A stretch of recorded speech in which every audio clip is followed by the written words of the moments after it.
I'm taking this through a screen, so I'm not sure how you can see it, but that's Alex's house right there.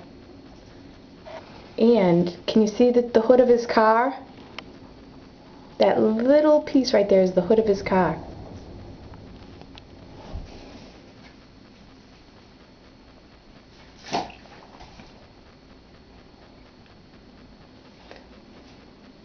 It's about 9:30 a.m. and we're expected to get like 10 more inches of snow. Yeah. Yeah, it's who you talking to? I'm making a video.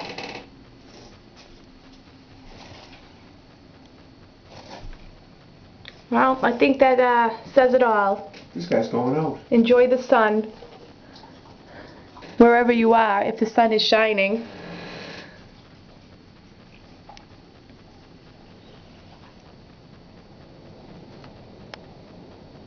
Come on.